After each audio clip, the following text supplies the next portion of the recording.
ஆனா இதுல எங்கேயாவது முதல்வரை வந்து அவதூறாக பேசினார் அப்படின்ற வழக்கு அது சம்பந்தமாக குண்டாஸ்னு ஏதாவது வந்துதா? இல்லை சார்.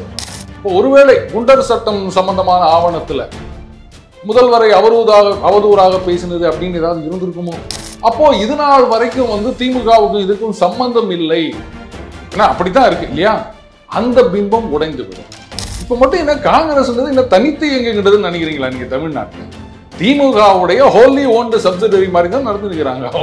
அவங்க என்ன சொன்னாலும் கேட்டுக்கின்னு, அவங்க என்ன சொன்னாலும் ஆடிக்கின்னு அப்படிதான் பண்ணிட்டு இருக்காங்க. அவங்க ஏன் நீங்க திருவள்ளுவரை மதச்சார்பற்றவர் அப்படின்னு கட்டம் கட்டணும்னு பாக்குறீங்க? எந்த ஒரு குரல்லையாவது ஒரு மதச்சார்பற்ற தன்மைன்னு பேசிக்கிறாரா? முதல்ல உங்களுடைய மதச்சார்பின்மையே எவ்வளவு காமெடியா இருக்குதுன்னு உலகத்துக்கே தெரியுது. நீங்க மதச்சார்பின்மையை பத்தி பேசுறீங்களா? அண்ணன் ஜெயக்குமார் சொல்றாரு, ஏன் காவி போட்டா என்ன அப்பா, ஏன் போடக்கூடாது சட்டமா? இந்து மதம் அப்படின்னு இருந்தா அவங்க வந்து பொதுவாக ஏற்றுக்கொள்ள முடியாது எல்லாராலும் அப்படின்றத முதல்ல மாற்றும். யாரா இருந்தாலும் எல்லாரும் ஏத்துக்கலாம். அன்னை தெரசா அவர்களை ஏற்றுக்கிற மாதிரி என்ன சொன்னாங்க அப்படின்றது இங்க நிறைய பேர் வந்து இந்தி தெரியாது அப்படின்றதுனால இந்த மாதிரி பண்ணிட்டு இருக்காங்க போல இருக்கு. எங்கேயாவது ஒரு இடத்துல பிரதமர் அவர்கள் திருடர் அப்படின்னு சொன்னாரா? எனக்கு சொல்லுங்க.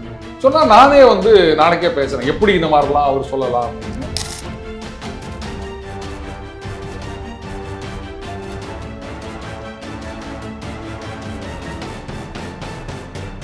ஜாம்பவான் நேயர்களுக்கு பிரபாகரனின் அன்பு வணக்கம். இன்றைய அரசியல் அரங்கம் நிகழ்ச்சியில நம்மோட இணைந்திருக்கிறார் நம்முடைய ஜாம்பவான் அருண் சார் அவர்கள். வணக்கம் சார். வணக்கம் பிரபா, எப்படி இருக்கீங்க சார்? நல்லா இருக்கமா? பரபரப்பான அரசியல் சூழல்ல ஒரு தமிழக பிரச்சனையில இருந்தே தொடங்கலாம்னு நினைக்கிறேன். சவுக்கு சங்கர் அவர்கள் குறித்தான அந்த விசாரணை நடந்து வருகிறது. நீதிபதி அவர்கள் சமீபத்தில் ஒரு கருத்து தெரிவிச்சிருக்கார். நீங்க வந்து அவங்களுடைய அந்த குண்டாஸ் ரத்து செய்ய கோரி விண்ணப்பிச்சிருந்தாங்க. அந்த நிலையில தான் நீதிபதி சொல்லியிருக்காரு, நீங்க ஒருவேளை வெளியே போனா மீண்டும் முதல்வர் குறித்து இந்த மாதிரியான பேச்சுக்கள்லாம் பேச மாட்டேன்னு உத்தரவாதம் அளிக்க முடியுமான்னு கேட்டாரு அப்படின்னு சொல்லி சொல்றாங்க சார் வழக்கறிஞர்கள். இந்த விஷயத்தை நீங்க எப்படி பாக்குறீங்க? இல்ல இந்த மாதிரி கேட்கறத பத்தி உங்களுடைய ஒப்பீனியன் என்ன பிரபா? என்னை பொறுத்த வரைக்கும் தனிப்பட்ட முறையில நீதித்துறை நம்ம விமர்சிக்க கூடாது, இருந்தாலும் ஒரு விதத்துல நம்ம பேசக்கூடாது அப்படின்னு சொல்றது நம்மள ஏதோ ஒரு அடக்கிற மாதிரி தோணுதோ?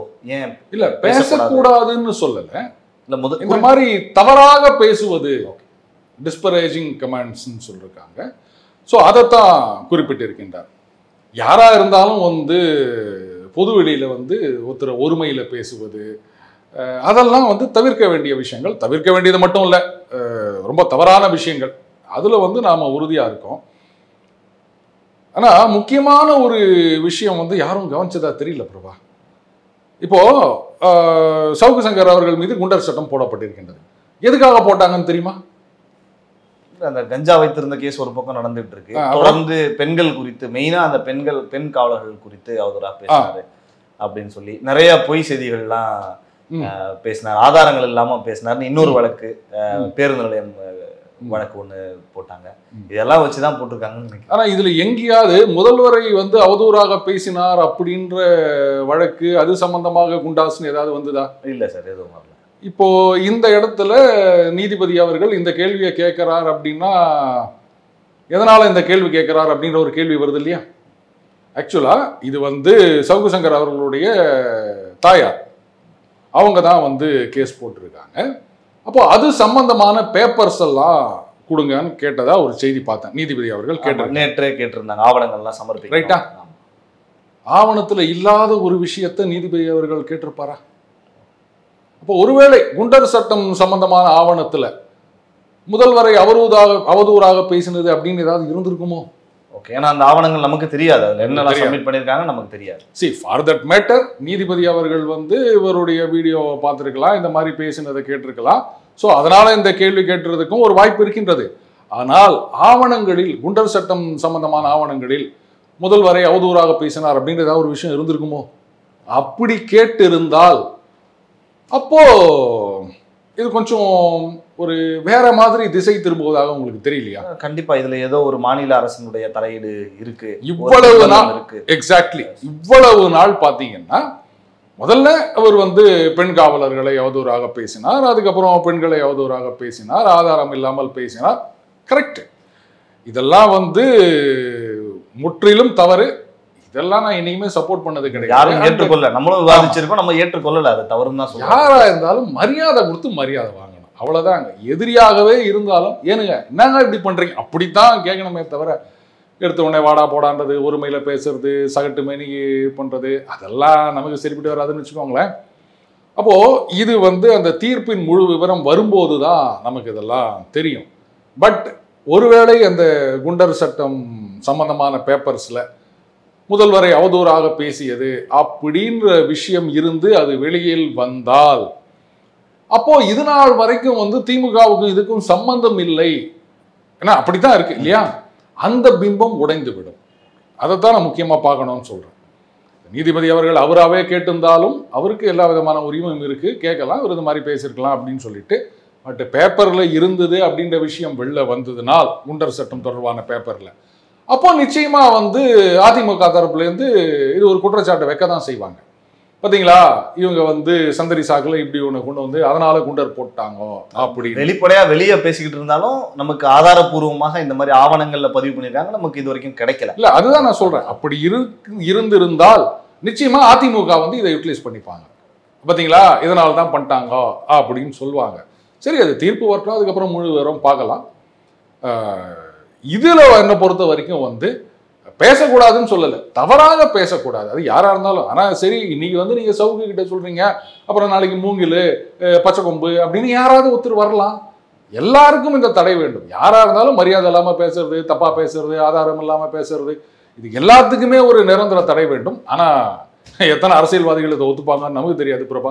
சார், ஜேர்னலிஸ்ட் கிட்ட இந்த விஷயங்கள் கண்டிப்பா தேவை. ஏன்னா ஊடகத்துல தொடர்பு இருக்கிறவங்களுக்கு, நம்ம அரசியல்வாதியை தாண்டி நீங்க சொல்ற மாதிரி அரசியல்வாதிகள் அரசியல்வாதி தேவையில்லையா, அவங்க என்ன பேசலாமா? இல்ல, அவங்க கிட்ட எல்லா அதிகாரமும் இருக்கு, அது மேலேயும் நம்ம அதான் நான் சொல்றேன், அதிகாரம் இருக்குன்றதுனாலேயே நம்ம அண்ணன் EVKS இளங்கோவன் பேசினார் பாருங்க, மோடி அவர்களையும் ஜெயலலிதா அவர்களையும் பத்தி. எவ்வளவு கேவலமான ஒரு பேச்சு.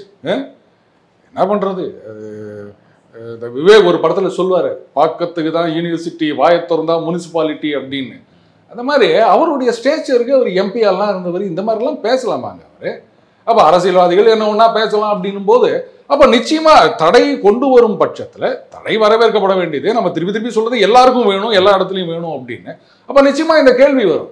அதனா நீங்கள் வந்து பத்திரிகையாளர்கள், ஊடகவியலாளர்கள் இவங்களுக்கு மட்டும் தடை கொண்டு வரீங்க, அப்போ அரசியல்வாதிகள் என்ன பேசினாலும் அவங்க வந்து ஒன்றும் கண்டுக்க மாட்டீங்களா? அப்போ அரசியல்வாதிகள்னா அவங்க வந்து சமுதாயத்தில் வந்து யாரும் வந்து அவங்கள டச் பண்ண முடியாது, என்ன ஒன்றா பண்ணலாம் அப்படின்ற ஒரு இதுவா? அப்புறம் மக்கள் ஆட்சின்னு என்ன இருக்கு அப்படின்ற கேள்வி நிச்சயமா வரத்தான் செய்யும். அதனால தான் சொன்னேன், இந்த மாதிரி ஒரு தடை கொண்டு வரணும் அப்படின்னா எந்த ஆட்சியாளர்களும் யோசிப்பாங்க. EVKS இளங்கோவன் குறித்து அப்படியே பேச்சில் நீங்கள் சொன்னதுனால இப்போ சமீபத்தில் அந்த விஷயம் நடந்ததுனால சொன்னேன், அண்ணாமலை அவர்களுக்குமான வாக்குவாதம் EVKS இளங்கோவனுக்கு என்ன சார் போயிட்டு இருக்கு? அந்த மாட்டு இறைச்சி செஞ்சு உங்களை கூப்பிடுறேன், வாங்க வந்து சாப்பிட்டு போங்க அப்படின்னு சொன்னாங்க. அது அவருடைய ஒவ்வொருவருடைய விருப்பம், ஒவ்வொருத்தரும் ஒன்று சொல்லலாம். என்ன பிரச்சனை போயிட்டு இருக்கு சார்? நீங்கள் ஒரு வீட்டுக்கு விருந்துக்கு போறீங்க அப்படின்னு சொன்னா அவங்க என்ன போடுறாங்களோ அதை சாப்பிட்டு வரணும். போறதுக்கு முன்னாடி எனக்கு இன்னும் பண்ணி வை அப்படின்னு சொன்னீங்கன்னா நல்லா இருக்குமா பிரபாகர்? அது மட்டும் இல்லை, இவங்க போறது போராட்டத்துக்கு, மாட்டு இறைச்சி வேண்டும். வயசானாலே கொஞ்சம் நாக்கை கட்டுப்படுத்தணும், சாப்பிட்றதுக்கு மட்டும் இல்லை பேசுறதுக்கும். ரெண்டுத்தையுமே கட்டுப்படுத்தல போல இருக்கு அண்ணன் இளங்கோவனார்கள். பேசும்போதும் அந்த நாவடக்கம் இல்லை, சாப்பிடும் போதும் அது இல்லை அப்படின்னு நினைக்கிறேன். சரி விடுங்க, அவர் வந்து ஸ்டாலின் அவர்கள் ஆட்சியே காமராஜர் ஆட்சின்னு சொல்லிட்டாரு, அவர்கிட்ட போயிட்டு நம்ம வேற என்ன எதிர்பார்க்க முடியும் சொல்லுங்க? காங்கிரஸ்ல இருந்துட்டு இங்க திமுக ஆட்சி சொல்லிட்டாரு. ஆமா, அவர் தான் சொல்றாரு, இதுதான் காமராஜர் ஆட்சி அப்படின்ட்டாரு. தலைவரா எதுக்கு ஒருத்தர் இருக்காருன்னு தெரியல. அவர் சொல்றாரு காமராஜர் ஆட்சியை கொண்டு வருவோம்னா இவர் இங்க இருந்து அதெல்லாம் இல்லை, இதுதான் காமராஜர் ஆட்சி. அப்ப என்ன அர்த்தம்? சரி, காங்கிரஸ் வந்து காமராஜர் ஆட்சியை கொண்டு வருவோம்னா என்ன அர்த்தம்? அவர் அன்னைக்கு அதுவும் சொல்லிட்டாரு விளக்கமா, இந்த சந்தேகமே வரக்கூடாதுன்ட்டு. ஒரு காலத்துல நாம மத்தவங்களுக்கு இவ்வளவு சீட்டுன்னு கொடுத்துருந்தோம், இன்னைக்கு மத்தவங்க கிட்ட போயிட்டு நிக்கிறோம் அப்படின்னு சொல்லியிருக்காரு. அப்போ காங்கிரஸ் தலைமையில் ஆட்சி வர வேண்டும், காங்கிரஸ் மறுபடியும் ரிவைவ் ஆனோம். 67க்கு முன்னாடி இருந்த பொசிஷன்ல காங்கிரஸ் ஒரு பெரிய செல்வாக்கான கட்சியாக வர வேண்டும் அப்படின்னு கட்சியை வளர்ப்பதற்கான அவருடைய ஆர்வம், ஆதங்கம் இதை சொல்றாரு. அதெல்லாம் இல்ல, கட்சி வளரவே கூடாது, இதுவே காமராஜர் ஆட்சி அப்படின்னு இளங்கோவன் அவர்கள் சொல்றாரு அப்படின்னு சொன்னா, அப்போ அவரு கட்சி தலைவரையும் மதிக்கல, கட்சியையும் மதிக்கல. எனக்கு வந்து திமுக ஆதரவுல சீட்டு கிடைச்சா போதும் அப்படின்ற முடிவுக்கு வந்துட்டார் போல இது. இன்னைக்கு வந்து பல மாநிலங்களில் காங்கிரஸோட நிலைமை அப்படிதாங்க இருக்குது. ஏதாவது ஒரு கட்சி தலைமையில கூட்டணின்னு போய் சேர்ந்துக்கிறாங்க, அவங்க கொடுக்கறது தான் அப்படின்னு ஆயிப்போச்சு. அதுக்கப்புறம் அவங்க தான் வந்து இனிமேல் சொல்லுவாங்க அப்படின்ற நிலைமை வந்தாலும் ஆச்சரியப்படுறதுக்கு இல்லை. இது பாருங்க, இன்னும் தான் சீட்டு கொடுக்கணும் அப்படின்னு சொல்ல வேண்டிய நிலைமை வரலாம். அதை தாண்டி இவரை தான் தலைவராக போடணும், இவரை தான் வந்து மாவட்ட செயலாளராக போடணும் அப்படின்னு கூட மற்ற கட்சிகள் சொல்ல வேண்டிய நிலைமை வரலாம். கட்சியை சுத்தமாக அடகு வச்சுக்கிட்டு எங்களுக்கு 1-2 சீட்டு கிடைச்சா போதும் அப்படின்னு அந்த ஹை கமாண்ட் இருக்கும்போது இதெல்லாம் இங்க காமராஜர் ஆட்சின்னு பேசலாமா பிரபாகர்? உங்க கட்சியில இருக்க மற்றவங்களே வந்து உங்களை குறை சொல்லி நிற்கிறாங்க, இதுல எங்க கட்சியை ரிவைவ் பண்றது? திமுகல இருந்து அதை சொல்லியிருந்தா கூட பரவாயில்ல, ஆனால் காங்கிரஸ்ல இருந்து வேறு கட்சியில இருந்து திமுகவில் சொல்றதுக்கு அவர் அங்கே இணைஞ்சிட்டே சொல்லிடலாம், அப்படி சொல்லிட்டு போயிடலாம் அப்படின்றீங்க. இப்ப மட்டும் என்ன காங்கிரஸ்ன்றது என்ன தனித்து எங்கங்கிறதுன்னு நினைக்கிறீங்களா நீங்க? தமிழ்நாட்டுல திமுகவுடைய ஹோல்லி ஓன்டு சப்சிடரி மாதிரி தான் நடந்துருக்கிறாங்க. அவங்க என்ன சொன்னாலும் கேட்டுக்கின்னு, அவங்க என்ன சொன்னாலும் ஆடிக்கின்னு அப்படிதான் பண்ணிட்டு இருக்காங்க. அவங்க தமிழ்நாடு காங்கிரஸை பொறுத்த வரைக்கும் ஃபார் தட் மேட்டர் அகில இந்திய காங்கிரஸ்ல இந்த மாதிரி அவங்க தனியா இருக்கிற மாநிலங்கள் தவிர அந்தந்த கட்சிகளோட நீங்க அட்டாச் ஆயிருங்க, அவ்வளவுதான். அவங்க ஏதோ பார்த்து செஞ்சாங்கன்னா ஒரு 4 சீட்டு கொடுத்தாங்கன்னா புண்ணியமா போகும். அந்த நிலைமையில் தானே காங்கிரஸ் இருக்குது. அதுதான் தமிழகத்தில் இன்னைக்கு இருக்குதுங்கிறது நீங்க பேசுறது தெரியுது சார். ஆளுநர் குறித்து இப்போ சமீப நாட்களாக பேசப்படுகிறது. எப்பவுமே 6 மாசத்துக்கு ஒரு முறை ஆளுநரினுடைய டாக் வந்து தமிழகத்துல வந்துருது ஏதாவது ஒரு விஷயத்துல. சமீபத்தில் ஏதோ ஒரு இன்விடேஷன்ல நினைக்கிறேன், திருவள்ளூருக்கு காவி நிறத்துல இது பண்ணியிருக்காங்க அப்படின்ற விஷயங்களை பேச தொடங்கியிருக்காங்க. என்ன சார் எப்போ பார்த்தாலும் இந்த காவி இஷ்யூ வந்து வந்துட்டே இருக்கு ஆளுநர் மாளிகையிலிருந்து. இது அண்ணன் ஜெயக்குமார் அவர்கள் கூட சொல்லியிருக்காரு, இது வந்து அவமானப்படுத்துவது போல் உள்ளது, இழிவுபடுத்துவது போல் உள்ளது அப்படின்னு ஏதோ சொல்லியிருக்காரு. திருவள்ளுவர் என்னைக்காவது நான் மதச்சார்பற்றவன் அப்படின்னு சொல்லிக்கிறாரா? இது மதச்சார்பற்ற குரல் அப்படின்னு என்னைக்காவது சொல்லியிருக்காரா? மயிலாப்பூர்ல திருவள்ளுவர் கோயில் இருக்குது, நெத்தியில பட்டை போட்டுன்னு தான் வந்து அவருடைய உருவச்சிலை இருக்கின்றது. சரியா? பல வருடங்களா திருவள்ளுவர் பழைய படங்கள்லாம் எடுத்து பார்த்தீங்கன்னா தெரியும், அப்படித்தான் இருக்கும். அப்போ பிளாக் அண்ட் ஒயிட், கலர் கிடையாது. சரியா?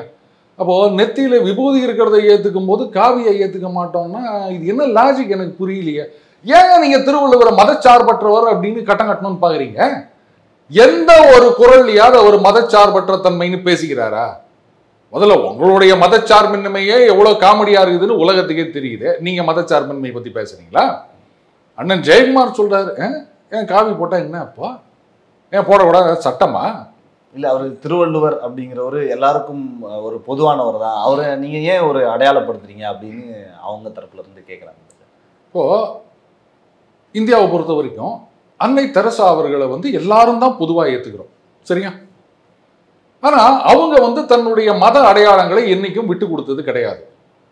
அவங்கள வந்து மதச்சார்பற்றவர் நம்ம இன்னைக்கு அதை பேசியிருக்கோமா? சொல்ல போனா தீவிர மதப்பற்றாளர் அவங்க. அதனால எல்லாரும் ஏத்துக்கணும், எல்லாருக்கும் பொதுவானவராக தானே நம்ம வந்து இந்தியா முழுக்க கொண்டாடினோம். சரியா? அப்படி இருக்கச்ச ஒரு மதத்தின் பால் பற்றுடைய ஒருவர் அவர் எல்லாருக்கும் பொதுவானவரா இருக்க முடியாதுன்னு நீங்க ஏன் சொல்றீங்க? இப்பதானங்க சமீப காலமா நீங்க திருவள்ளுவரை மதச்சார்பற்றவர்னு சொல்லி நிற்கிறீங்க.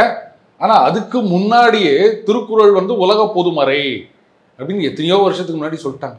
அப்பெல்லாம் வந்து திருவள்ளுவர் விபூதி போட்ட படத்தோட தான் இருந்தார். அப்ப யாருக்கும் எந்த பிரச்சனையும் வரலையே. திருவள்ளுவருடைய திருக்குறளை உலகத்துல பல மொழிகள்ல மொழிபெயர்த்திருக்காங்க. அதுலெல்லாம் வந்து இந்த இறைவன் வரும், இறைவன் அடி சேருவதற்கு என்ன பண்ணணும் அப்படின்றது வரும், 7 பிறப்புன்னா என்னன்றது வரும், இந்த பாவம் புண்ணியம் அதை பத்தி எத்தனையோ விஷயங்கள் இருக்கு. இதோட சேர்ந்து தான் வந்து மற்ற மொழிகள்ல டிரான்ஸ்லேட் பண்ணியிருக்காங்க. ஏன் மற்ற மொழிகளில் டிரான்ஸ்லேட் பண்ணும்போது இந்த கடவுள் மறுபிறப்பு இதெல்லாம் கட் பண்ணிட்டு மீதி மட்டும்தான் டிரான்ஸ்லேட் பண்ணாங்களா? அப்ப ஏத்துக்கல உலக பொதுமறையா? உலகம் முழுக்க ஏத்துக்கினாங்கல்ல, இப்படித்தானே ஏத்துக்கினாங்க திருவள்ளுவரை. இப்பயும் திடீர்னு நீங்க வந்து இப்படி உட்காந்து மதச்சார்பற்றன்னு பேசினீங்க, எனக்கு புரியல. அப்போ உங்களுக்குள்ள ஏதோ ஒரு அஜெண்டா இருக்கு. முதல்ல இந்து மதம் அப்படின்னு இருந்தா அவங்க வந்து பொதுவாக ஏற்றுக்கொள்ள முடியாது எல்லாராலும் அப்படின்றத முதல்ல மாற்றணும். யாரா இருந்தாலும் எல்லாரும் ஏத்துக்கலாம். அன்னை தெரசா அவர்களை ஏத்துக்கின மாதிரி. இதுவே வந்து மதத்துக்குள்ள பிரச்சனை உண்டாக்குற பேச்சாதான் நான் பாக்குறேன். ஜெயக்குமார் அவர்களுடைய பேச்சு இந்த மாதிரி எல்லாம் ஏங்க பேசுறீங்க? அவருக்கு காவி போட்டா மற்றவங்க ஏத்துக்க முடியாதுன்னு சொன்னா நீங்க மற்றவங்களை குறை சொல்றீங்க. திருக்குறளையும் திருவள்ளுவரையும் உலகத்துல எல்லாரும் ஏற்றுக்கொண்டிருக்கின்றார்கள்.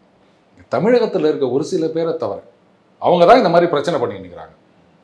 நம்ம மாநில அரசியல் சூழல் குறித்து பேசிட்டு இருக்கிறப்ப தேர்தல் ஆணையத்திற்கும் தேர்தல் ஆணையம் வந்து ஒருதலை பட்சமாக செயல்படுகிறது அப்படின்னு சமீபத்திய தேர்தல் ஆணைய சில அறிவிப்புகளை பார்த்து காங்கிரஸும் திமுகவும் குற்றச்சாட்டுறாங்க. என்னதான் சார் தேர்தல் ஆணையம் சொல்லிச்சு, என்னதான் பிரச்சனை போயிட்டு இருக்கு? 3 முக்கியமான விஷயங்கள். அதுக்கு முன்னாடி தேர்தல் ஆணையம் பாரபட்சமாக நடந்து கொள்கிறது, பாஜகவின் கைப்பாவை போல நடந்து கொள்கிறது அப்படின்னு சொன்னா தேர்தல் கமிஷனராக இருந்தவர்கள் பதவி முடிஞ்ச பிறகு காங்கிரஸ்ல போய் சேர்ந்ததெல்லாம் நம்ம பார்த்துருக்கோம். அப்போ அதை எப்படி சொல்லுவீங்க நீங்க? அதை ஏத்துக்கும் போது சரி, இப்போ தேர்தல் ஆணையத்தின் மீது வைக்கப்படுகின்ற குற்றச்சாட்டு, முதல் குற்றச்சாட்டு என்னன்னா பர்சன்டேஜ். முதல்ல இவங்க ஒரு பர்சன்டேஜ் ரிலீஸ் பண்றாங்க, அதுக்கப்புறமா ஃபைனலைஸ் பண்ணி கொடுக்கும்போது 1-2% இன்க்ரீஸ் ஆகிருக்குது அப்படின்னு. இப்போ ஏற்கனவே நம்ம அந்த தமிழக தேர்தல் அந்த ஸ்டாட்டிஸ்டிக்ஸ் வரும்போதே சொன்னோம், இது வழக்கமாக நடக்கிறது தாங்க. என்ன பண்ணுவாங்க, அந்த வீட்டுக்கு விருந்தாளி வந்தால் பசி ஒரு உப்புமா, முதல்ல இதை சாப்பிடுங்க, அதுக்கப்புறம் வடை பாயசத்தோட அப்படின்னு இல்லையா. அந்த மாதிரி என்ன பண்ணுவாங்கன்னா கடகடன்னு வந்த ஃபிகர்ஸ் எல்லாம் கொலேட் பண்ணி ஒரு இது கொடுப்பாங்க. அதுக்கப்புறமா இது எலெக்ஷன் முடிஞ்ச ஒரு 2-3 மணி நேரத்தில் வரும் அப்படின்னு வச்சுக்கோங்களேன். அதுக்கப்புறமா பார்த்தீங்கன்னா அந்த ஃபுல்லாக 1-2 விட்டு போயிருக்கலாம் ஒரு சில தொகுதிகள்லேருந்து எல்லாத்தையும் கலெக்ட் பண்ணி அதை கரெக்ட் பண்ணி அதுக்கப்புறமா அந்த ஃபிகரை அவங்க ரிலீஸ் பண்ணும்போது நார்மலாக 1-2% இன்க்ரீஸ் ஆகத்தான் செய்யும். இந்த தடவையும் தமிழகத்தில் எலெக்ஷன் கமிஷனர் என்ன சொன்னாருன்னா, அது ஏதோ ஒரு செயலி ஒன்று இருக்குது, அதில் நம்ம கம்பல் பண்ண முடியாது, அதனால டேட்டா வரல அப்படின்னு.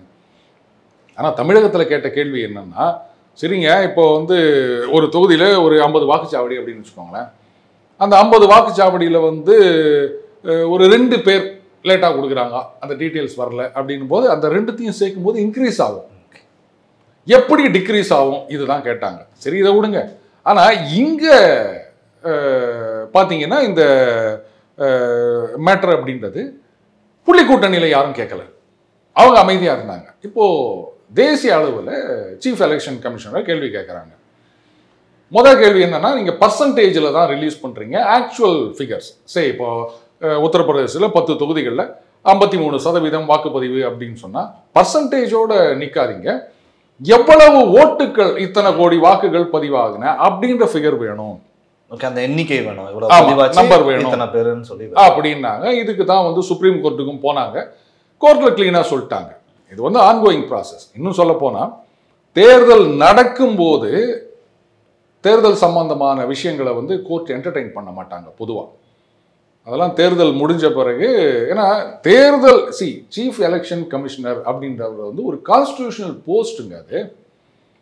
ஸோ அவருக்குன்னு சில அதிகாரங்கள் இருக்கு, அதில் போயிட்டு நீங்கள் தேர்தல் நடக்கும்போது அப்படின்றது தான் ஒரு மரபாக இருந்ததுன்னு வச்சுக்கோங்களேன். ஸோ அதை தான் சொல்லியிருக்காங்க, எலெக்ஷன் நடக்கும்போது நாங்கள் இது மாதிரி இன்டர்ஃபியர் பண்ண மாட்டோம் அப்படின்னு சொல்லிட்டு. அடுத்தது என்னன்னு கேட்டிங்கன்னா, இந்த மாதிரி ஒரு சில பேர் இப்போ புதுசாக ஆரம்பிச்சிருக்காங்க. ஏன்னா 2019 ஆக்சுவல் நம்பர் ஆஃப் வாக்குகள் குறைந்திருக்கின்றன அப்படின்னு பொதுவாகவே பார்க்குறோம். இந்த தடவை வாக்குப்பதிவு அப்படின்றது 2019 குறைவாக இருக்கின்றது பல இடங்கள்ல. இது நம்ம பார்த்தோம் இல்லையா. ஏங்க அப்போ பர்சன்டேஜ் குறைஞ்சதுன்னா ஆக்சுவலாக அந்த நம்பர் ஆஃப் ஓட்ஸும் குறையத்தானங்க செய்யும். இது என்னங்க புது லாஜிக்காக இருக்குது. போன தடவை 50% போட்டாங்க, இந்த தடவை 47% தான் போட்டாங்க அப்படின்னு சொன்னால் இப்போ என்ன அர்த்தம்? ஜனங்க ஓட்டு போட வரல, அந்த 3% மக்கள் வரலன்னு தான் அர்த்தம். அப்போ என்ன ஆகும்? இதில் இன்னொரு சின்ன லாஜிக் இருக்கு.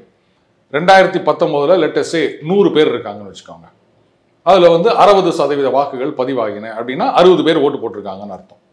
இப்போ 2024 100 வாக்காளர்கள் இருந்த இடத்துல 110 வாக்காளர்கள். சரியா? நார்மலாக அந்த பாப்புலேஷன் இன்க்ரீஸ் ஆகிட்டு இருக்குல்ல, அதுக்கேற்ற மாதிரி வாக்காளர்கள் எண்ணிக்கை ஏறும் அப்படின்னு வச்சுக்கோங்களேன். அப்போது அன்னைக்கு 60% இருந்தது, இன்னைக்கு 55% இருக்குது அப்படின்னு சொன்னால் அப்போ இங்கே எவ்வளோ வரும்னு கேட்டிங்கன்னா 55 ஒரு 61 அப்படித்தான் வரணும். ரைட்டா? இவங்க என்ன கேட்குறாங்க, அந்த ஆக்சுவல் இதுவும் குறைந்திருக்கின்றது அப்படின்னு. சரி, இப்போ நான் சொன்னது 60, 55 அப்படின்னு. வேற டிராஸ்டிக் ரிடக்ஷன் இருக்கு அப்படின்னும் போது சில நேரங்களில் அந்த தொகுதியில் வாக்காளர் எண்ணிக்கை குறைந்திருக்கின்றது, இல்லை பக்கத்து தொகுதிக்கு மாறி இருக்காங்க, இந்த மாதிரி விஷயங்கள். அதுக்கப்புறம் டபுள் என்ட்ரி இருக்கிறத கண்டுபிடிச்சு நீக்கி இருக்கலாம். இப்போ இந்த கோயம்புத்தூர்ல கூட பண்ணால் நம்ம ஆக்டர் சூரி அவர் பேர் இல்லைன்னு சொன்னாங்க இல்லையா. ஸோ அந்த மாதிரி ஏதாவது பேர் நீங்க இருக்கலாம், பார்க்காம இருந்திருக்கலாம். அண்ட் ஓட்டிங் பர்சன்டேஜ் டிராஸ்டிக்காக குறைஞ்சிருக்கு அப்படின்னும் போது அப்போ நம்பர் குறையத்தான் செய்யும். இதெல்லாம் ஒரு கேள்வி அப்படின்னு ஏதாவது ஒரு பிரச்சனை பண்ணணும். நான் நினைக்கிறேன் நாளைக்கு தோத்து போயிட்டா அதுக்கு காரணம் சொல்றதுக்காக இது மாதிரி நீங்க டாஸ் வின் பண்ணி உள்ள போகும்போதே பிச்சு சரியில்லைங்க, இது சரியில்லைங்க, டியூ ஃபேக்டர் இருக்குதுங்க அப்படின்னீங்கன்னா அப்ப என்ன சொல்லுவாங்க, இது எங்க ஜெயிக்க போகுது, இப்பவே காரணத்தை கண்டுபிடிச்சு பயத்தோட தான் உள்ள போறாங்க இல்லையா. எப்படி இருந்தாலும் அங்க போய் ஆடணும்.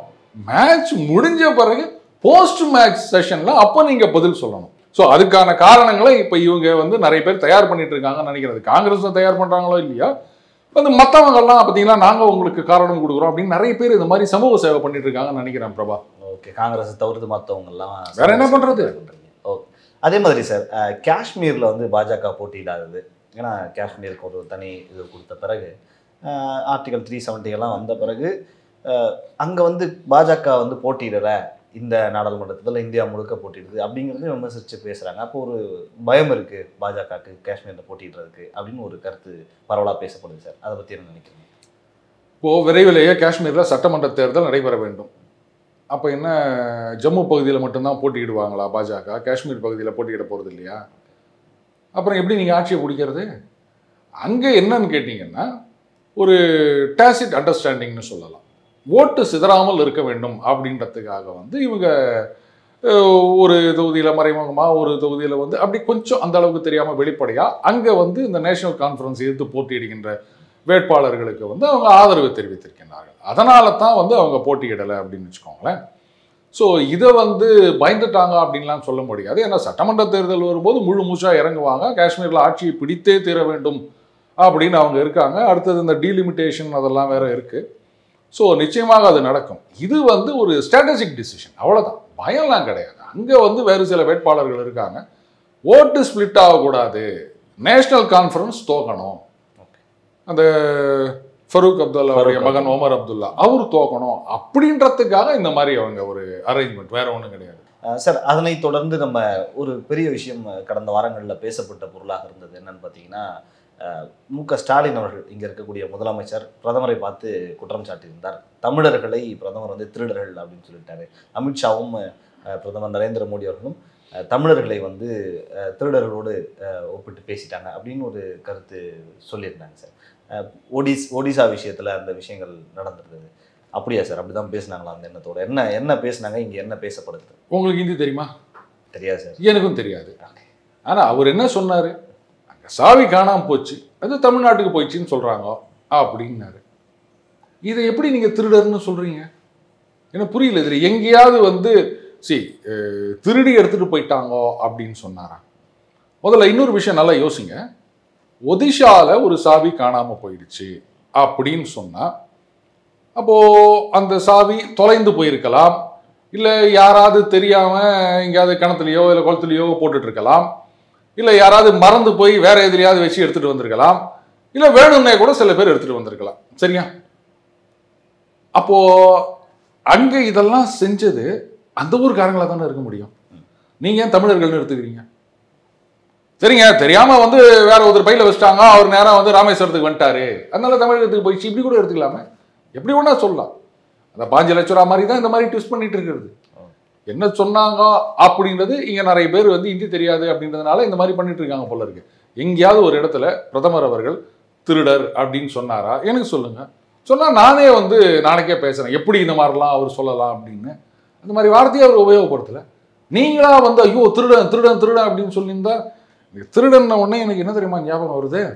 இந்து என்றால் ஒரு தடவை ஒரு அர்த்தம் சொன்னார்ல, டிக்ஷனரியில் போட்டுக்குதுன்னு கலைஞர் அவர்கள். என்னங்க அப்போ ஒட்டுமொத்தமாக நீங்கள் அது மாதிரி சொன்னீங்க, அதெல்லாம் வந்து ஒரு முட்டு குத்திங்க பின்னாடி. உள்ளம் கவர் கல்வன் அப்படின்லாம் என்னவோ சொன்னாங்க, இந்த டிக்ஷனரியில் இருக்குது, அவர் தான் அந்த டிக்ஷனரி போட்டார் அப்படின்லாம் சொன்னாங்க. இன்னைக்கு என்னடானா அந்த வார்த்தை சொல்லவே இல்லை, அவராது திருடன் அப்படின்னு வெளிப்படையாக சொன்னார். இதுக்கு இது அர்த்தம் கரெக்டா? இவர் அந்த வார்த்தையை சொல்லவே இல்லையே.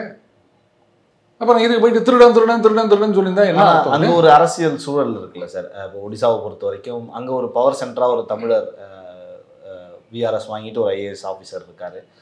ஸோ அவரை மீன் பண்ணி தான் தமிழரோடு ஒப்பிட்டு பேசினார். ஒரு தமிழர் வந்து அங்கே அதிகாரத்தில் இருக்கக்கூடாதா, உங்களுக்கு என்ன அதில் பிரச்சனை அப்படின்னு சொல்லி கேட்குறாங்க. அதை எப்படி பார்க்குறீங்க? பிரபாகர், இங்கே வந்து ஐஏஎஸ் ஐபிஎஸ் அதிகாரிகள் நிறைய பேர் இருக்காங்க. பீகார், உத்தரப்பிரதேசம், உத்தராகண்ட் இங்கேருந்து வந்தவங்கலாம் நிறைய பேர் இருக்காங்க. சரியா? நிறைய எஃபிஷியன்ட் ஆஃபீஸர்ஸ் இருக்காங்க. அப்படி ஒரு அதிகாரி அவர் விஆர்எஸ் கொடுத்துட்டு அவரை நாளைக்கு வந்து இவர் தான்ப்பா மந்திரி, இல்லை துணை முதல் மந்திரி, இல்லை எனக்கு பிறகு இவர் தான் மந்திரி அப்படின்னு இங்கே இந்த கட்சியாவது சொன்னால் நீங்கள் ஏற்றுப்பீங்களா? இல்ல இங்க இன்னைக்கு இவ்வளவு சொல்றாங்களா, ஒரு தமிழர் அங்க வராரு அதை பார்த்து நீங்க வயிறுறீங்க அப்படின்னு சொல்றாங்களே, இங்க அந்த கட்சிகள் அந்த மாதிரி ஆதரவாளர்கள் அரசியல் பேசுறவங்க அவங்க எல்லாம் ஒத்துப்பாங்களா? எனக்கு பதில் சொல்லுங்க. இன்றைக்கு இருக்கிற முதல்வர் ஒத்துக்குவாரா? அதுக்கு பதில் சொல்லுங்க. ஒருத்தர் முதல்வர் ஆகணும் அப்படின்னு சொல்லுங்க. ஏங்க இதே எம்ஜிஆர் அவர்கள மலையாளின்னு சொன்னவங்க தானங்க இவங்க. கட்சியில கூட இருந்துன்னு வந்து கட்சிக்கு வந்து வெற்றி வாய்ப்பை தேடி தரும்போதெல்லாம் வந்து அவர் மலையாளின்னு தெரியல. அதிமுக தனியா கட்சி ஆரம்பிச்சு போன உடனே அவர் மலையாளி ஆயிட்டாரு. அப்போ அதுக்கு என்ன சொல்ல போறீங்க நீங்க? அப்போ அவரையே வந்து இங்க மலையாளின்னு சொல்லிட்டு இன்னைக்கு வந்து இன்னொரு ஸ்டேட்ல ஒருத்தர் சரிங்க நாளைக்கே நாங்க ஒரு ஐஏஎஸ் ஆபீசரை இங்க இருக்கிற ஒரு ஐஏஎஸ் ஆபீசரை விஆர்எஸ் கொடுக்க வச்சுட்டு இறங்குறோம், நீங்க ஏத்துப்பீங்களா அப்படின்னு கேட்டு பாருங்க. இங்க இருக்கவங்கள ஏத்துக்கிறேன்னு சொன்னாங்கன்னா ரொம்ப சந்தோஷம். ஆஹா எல்லா இடத்துலயும் ஒரே மாதிரி இருக்காங்கப்பா அப்படின்னு ஏத்துக்கலாம். இங்க ஏத்துக்கிட்டா அங்கேயும் ஏத்துக்க போறாங்க. அவ்வளவுதான். நாங்க ஏத்துக்க மாட்டோம். ஆனா அவனுக்கு மட்டும் அந்த நியாயம் அப்படின்னா இது எப்படிங்க ஏத்துக்க முடியும்? தமாஷா இருக்குது இது. தேர்தல் வியூக வகுப்பாளர் பிரசாந்த் கிஷோர் சமீபத்திய பேட்டியில வந்து மீண்டும் பாஜக தான் வந்து ஆட்சி அமைக்க போகிறோம், அதிக இடங்களை வெற்றி பெறப் போகுது, ஆட்சி அமைக்க போகுது, காங்கிரஸ் சரிவர செயல்படலை, இருக்கக்கூடிய கேப்பை வந்து அவங்க பயன்படுத்திக்கல, 10 ஆண்டுகள் ஆட்சி செஞ்சிருக்கு பாஜக, அவங்க மீது நிறைய அதிருப்திகள் இருக்கு, அவங்க ஒன்றும் தோற்கடிக்கப்படாத கட்சி ஒன்றும் கிடையாது அப்படின்ற மாதிரி பேசியிருக்காரு. அவருடைய இந்த விஷயங்களை கருத்துக்கள் நீங்கள் எப்படி பார்க்குறீங்க சார்? அதாவதுங்க அவர் வந்து அந்த என்ன சொல்றது முக்கியமான சில விஷயங்களை கோடிட்டு காமிச்சிருக்காரு. அதில் டீட்டெயிலாக அதை பார்க்கணும். என்ன சொல்றாரு, இவங்க வந்து ஜூன் 23 வாக்குலேயே என்னவோ ஆரம்பிச்சாங்க, அதுக்கப்புறம் ஒரு சில மாதங்கள் ஒண்ணுமே பண்ணல அப்படின்னு. அதுக்கு காரணம் என்னன்னு கேட்டீங்கன்னா, காங்கிரஸ் என்ன நினைச்சாங்க, 5 மாநில தேர்தல் வருது, நாம தான் இதுல ஜெயிக்க போறோம், அதுக்கப்புறமா உட்காந்து கூட்டணியில பேசணும்னு சொன்னா பாத்தீங்களா நாங்க தாங்க ஆட்சிக்கு வர போறோம் அப்படின்னு சொல்லிட்டு மற்றவங்களுக்கு இந்த 2 வச்சுக்கோ 3 வச்சுக்கோ அப்படி கொடுக்கலாம், நம்ம வந்து டிமாண்ட் அண்ட் கமாண்ட் அப்படின்னு நினைச்சிருந்தாங்க. கட்சியில ஊத்திக்கிச்சு. 5 மாநில ரைட்டா? இப்போ மற்றவங்க பார்த்து என்ன கொடுக்குறாங்களோ அதை ஏத்துக்க வேண்டிய நிலைமை. ஸோ அதுல வந்து நிறைய நாட்களை வேஸ்ட் பண்ணிட்டாங்க. நம்பர் 1. நம்பர் 2, இது அந்த கூட்டணியில் இருக்க மற்றவங்களுக்கே புரிஞ்சு போச்சு. பத்தியா 5 மாநில தேர்தலுக்காக வெயிட் பண்ணின்னு நம்ம மேலே ஏறி உக்காந்துக்கலான்னு பார்க்குறாங்க. இப்போவே இப்படின்னா இவங்க நாளைக்கு ஆட்சிக்கு வந்துட்டாங்கன்னா என்ன பண்ணுவாங்க அப்படின்னு தான் எல்லாத்துலையும் என்ன பண்ணிட்டாங்க, ஒட்டை கட் பண்ணிட்டாங்க. வெஸ்ட் பெங்கால் கிட்டையே வராத, அதெல்லாம் நேஷனல் லெவலில் இங்கே வரவே வராத அப்படின்ட்டாங்க. அப்போ இந்த தப்புக்கு காரணம் என்ன? காங்கிரஸ் பேராசை. நாம தான் வந்து ஆஹா வெற்றி படிகள்ல இருக்கோம், அண்ணன் ராகுல் காந்தி அவர்கள் வந்துட்டாரு, இனிமே அவர் தான், அவரை தவிர வேற யாருமே கிடையாது அப்படின்னு கனவுல மிதந்துருந்தாங்க. அதுக்கான பலனை அனுபவிச்சாங்க. அடுத்தது இன்னொரு முக்கியமான ஆஸ்பெக்ட் பார்க்கணும். இன்னைக்கு சொல்றாங்க பாருங்க அது மாதிரி இந்த ஜோடோ யாத்திரை போனாரு அப்படியே. சரி, அவர் யாத்திரை போன இடத்துல எல்லாம் வந்து மாநில தேர்தலில் காங்கிரஸ் ஊத்திக்கிச்சு அப்படின்றத நம்ம பார்த்தோம் இல்லையா? 2014 and 19 தேர்தல் சரியான ஒரு லெசன் அதில் இருக்குது காங்கிரஸ்க்கு. அஃப்கோர்ஸ் இந்த விமர்சகர்கள் எல்லாருக்குமே அதில் ஒரு லெசன் இருக்குன்னு சொல்லுவேன். 2014 காங்கிரஸ் வந்து 44 தொகுதிகளில் இனிஷியலாக ஜெயிக்கிறாங்க. எதிர்கட்சி அந்தஸ்துக்கு கூட அவங்க கிட்ட சீட் இல்லை அப்படின்னு வச்சுக்கோங்களேன். 2014 தமிழ்நாட்டில் எவ்வளோ சீட்டில் ஜெயிச்சாங்க? முட்டை. ஒரு இடத்துல மட்டும்தான் டெபாசிட் கிடைச்சது, மற்றெல்லாம் டெபாசிட் அந்த காசு கூட போயிடுச்சு. ஐயோ பாவம், லாஸ், என்ன பண்ணுறதுன்னு தெரியல. அண்டு கேரளாவில் வந்து 8 தொகுதிகளில் ஜெயிச்சாங்கன்னு நினைக்கிறேன். காங்கிரஸ் மட்டும், கூட்டணியை விடுங்க, காங்கிரஸ் மட்டும் 8 தொகுதிகளில் ஜெயிச்சாங்கன்னு நினைக்கிறேன். அப்படியே 2019க்கு வாங்க. தமிழ்நாட்டில் 8 சீட்டு ஜெயிக்கிறாங்க. 1 EVKS தோத்து போயிட்டாரு, 8 சீட்டு ஜெயிக்கிறாங்க. சரியா? கேரளாவில் காங்கிரஸ் மட்டும் 15 சீட்டில் ஜெயிக்கிறாங்க. ஸோ 7 அதிகமாக ஜெயிச்சிருக்காங்க. அப்போது இங்கே 8 அங்கே 7, 2014 15 சீட் அதிகமாக ஜெயிச்சிருக்காங்க. இப்போ சொல்லுங்க, 2014 44 ஜெயிச்சாங்களா? அப்போ இந்த 15 சேர்த்தா எவ்வளோ வந்திருக்கணும்? 59 வந்திருக்கணுமா? 52 தானே ஜெயிச்சாங்க. அப்போ மீதி 7 எங்கே போச்சு? ஸோ வேற எங்கேயாவது மற்ற கூட்டணி கட்சிகளோட தயவுல ஜெயிச்சாலும் வேற இடத்துல ஊத்திக்குது காங்கிரஸுக்கு. புரியுதுங்களா? அதனால நாங்க வந்து 100ஐ தொடுவோம், 125ஐ தொடுவோம், பாஜக வந்து மெஜாரிட்டி வருவதை தடுத்து நிறுத்தி விடுவோம், எல்லாம் 4ஆம் தேதி வரைக்கும் சொல்லலாம். 4ஆம் தேதி காலையில 8 மணி வரைக்கும் சொல்லலாம். ஒரு 10-11 மணி வரைக்கும் கூட சொல்லலாம்னு வச்சுக்கோங்களேன். அதுக்கப்புறம் வந்து மாங்காய் ஊறுகாய் செய்வது எப்படி அப்படின்னு ஏதாவது ஒரு வீடியோ போடலாம்னு நினைக்கிறேன் சார். அதே மாதிரி தொடர்ந்து இந்த வாரங்களில் நம்ம பெரிய விஷயமா பேசு பொருளா சர்வதேச அளவில் இருந்தது அதானி அவர்களுடைய அந்த ஊழல் அப்படின்னு சொல்றாங்க. என்ன நடந்தது சார்? அதானி சம்பந்தப்பட்டு என்ன ஊழல்? அதாவதுங்க முதல்ல அந்த ஃபினான்ஷியல் டைம்ஸ் பத்திரிகையிலேயே சஸ்பெக்டட் அப்படின்னு தான் சொல்லியிருக்காங்க. அண்டு அவங்க முக்கியமாக சொல்கிறது இந்த பொல்யூஷன், இதுக்கு தான் வந்து ஹைலைட் பண்ணி அவங்க கொடுத்துருக்காங்க. அந்த பத்திரிகை செய்தி பார்த்தீங்கன்னா தெரியும். பட் அவங்களே சஸ்பெக்டட் அப்படின்னு சொல்லும்போது இங்கே ஒரு சிலர் வந்து அது ஊழல்னு முடிவு பண்ணிட்டு இத்தனை 1000 கோடி அத்தனை 1000 கோடி அப்படின்னு சொல்கிறத எப்படி ஏற்றுக்க முடியும் எனக்கு புரியல. நம்பர் 1. நம்பர் 2, இது வந்து ப்ராப்பராக டெண்டர் ப்ராசஸ் நடந்து வந்திருக்கின்றது. அப்போ இவங்கள விட அதிகமாக யாரையோ கோட் பண்ணியிருந்தா மட்டும்தான் இவங்களுக்கு கிடச்சிருக்கும். ஏன்னா டெண்டரில் லோயஸ்ட் கோட் பண்ணுறவங்களுக்கு தான் கொடுக்க போகிறாங்க. சரியா? அடுத்தது சரி, இது அதிமுக ஆட்சியில் தானே நடந்தது. அப்போ திமுகவில் நடவடிக்கை எடுக்க வேண்டியது தானே, ஏன் எடுக்கல? அப்போவே அந்த குற்றச்சாட்டுல அந்த அளவுக்கு எவிடன்ஸ் இல்லை, உண்மை இல்லை. இது அப்பப்போ ஏதோ ஒன்று இவங்க கிளப்பி விட்டுங்கிறாங்க அதானிக்கு எதிராக அப்படின்றது புரியலையா?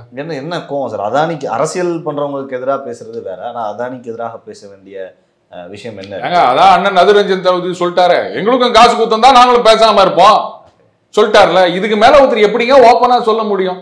வெள்ளந்தியான மனுஷன், ஐயோ பாவம் சொல்றாரு, எங்களுக்கு கொடுக்கவே இல்லையா, கொடுத்தா நாங்களும் பேசாம இருப்போம். இதுக்கு மேல நான் என்ன பதில் சொல்றது பிரபாகர்?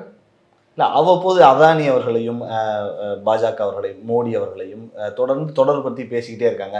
பணக்காரர் இந்த தேர்தலில் கூட ராகுல் காந்தி தொடர்ந்து இப்போ பிரச்சாரங்களில் கூட இவங்க வந்து ஒரு 20-25 பேர் இருக்காங்கன்ற மாதிரி ஒரு எண்ணிக்கையை சொல்லி அந்த பெரும் முதலாளிக்காக தான் பாஜக அரசு இயங்குகிறது அப்படின்னு இந்த குற்றச்சாட்டை தொடர்ந்து வச்சுக்கிட்டே இருக்காங்களா சார்? எப்படி சார் பார்க்குறீங்க? சரிங்க, அதாவது இந்த மாதிரி கோடீஸ்வரர்கள் அப்படின்றது வந்து பாஜக ஆட்சிக்கு வந்த பிறகுதான் நடந்ததா? காங்கிரஸ் ஆட்சி காலத்தில் வந்து கோடீஸ்வரர்கள் தொழிலதிபர்கள் கிடையவே கிடையாதா? அதெல்லாம் சின்ன பயிலாக இருக்கும்போது பணக்காரங்க இந்தியாவில் அப்படின்னா டாடா பிர்லா இப்படி தான் சொல்லுவோம். அவ்வளோதான். அவங்க யாருன்னு கூட நமக்கு தெரியாது, பேர் தான். டாடா அப்படின்னா அந்த வண்டியில் போட்டிருக்கோம், பிர்லா என்னன்னு கூட நமக்கு தெரியாது. கேட்பாங்க, நீ என்ன டாடா பிர்லாவா அப்படின்னு. டாடா பிர்லா ஒரு படம் கூட வந்ததுன்னு நினைக்கிறேன் இல்லையா? ஸோ அந்த காலத்திலேயும் இந்த மாதிரி கோடீஸ்வரர்கள் இருந்தார்கள். சொல்லப்போனால் அந்த காலத்தில் வந்து நம்ம ஏற்கனவே பார்த்த மாதிரி இந்த லைசன்ஸு, கோட்டா, பர்மிட்டு அப்படின்னு இருந்ததுனால தொழிலெலாம் வளர முடியாது, பெருசாக எக்ஸ்பேண்ட் பண்ண முடியாது. அண்டு சிறு குறு நடுத்தர நிறுவனங்கள் வந்து பெரிய அளவில் கிடையாது. சரிங்களா? இந்த மாதிரி ரெஸ்ட்ரிக்ட் பண்ணதுலேயே நிறைய கோடீஸ்வரர்கள் இருந்தாங்க. அவங்க ஆதரவில் தான் வந்து இந்த மாதிரிலாம் நடந்தது அப்படின்றத நம்ம நிறைய பார்க்குறோம். எப்படி வந்து இந்த தேர்தலுக்கு நிதி வழங்கக்கூடாதுன்னு சொன்னது, அதுக்கப்புறமா வந்து அந்த கட்சியோட சோவநீர் போடுறதுக்கு ஒரு கம்பெனி வந்து பணம் கொடுத்தது அப்படின்றதெல்லாம் நிறைய வழக்குகள் இருக்குன்னு வச்சுக்கோங்களேன். ஸோ அந்த குரோனி கேபிட்டலிசம் அப்படின்னு இவங்க சொல்ற குற்றச்சாட்டு இவங்க ஆட்சி காலத்திலேயே இருந்திருக்கின்றது. அந்த மாதிரி குற்றச்சாட்டும் இருந்திருக்கின்றது. அதற்கான ஆதாரங்களும் நிறையவே இருக்கு. இன்னைக்கு வந்து இவர் சொல்றாருன்னா நான் கேட்குறேன், சரி அம்பானி அதானின்னு சொல்லுவாங்க, இப்போ கொஞ்ச நாளா அதானின்னு சொல்றாரு, அப்புறம் திடீர்னு 22 அப்படின்னு சொல்றாரு, ரைட்டா? இப்படி அம்பானி அவர்கள் வந்து பாஜக ஆட்சிக்கு வந்த பிறகுதான் புதுசாக கம்பெனி ஆரம்பிச்சு உச்சத்துக்கு போனாரா? இப்போ முகேஷ் அம்பானி இருக்கார், அனில் அம்பானி இருக்கார். சரியா? இவங்களுடைய தந்தையார் திருபாய் அம்பானி அவர்கள், அவர் தான் இவ்வளவு பெரிய ஒரு சாம்ராஜ்யத்தை ஸ்தாபித்தது. சாதாரண ஒரு கிளர்க்கா அவர் வாழ்க்கையை ஆரம்பிச்சார், தன்னுடைய உழைப்பு அப்படின்னு வச்சுக்கோங்களேன்.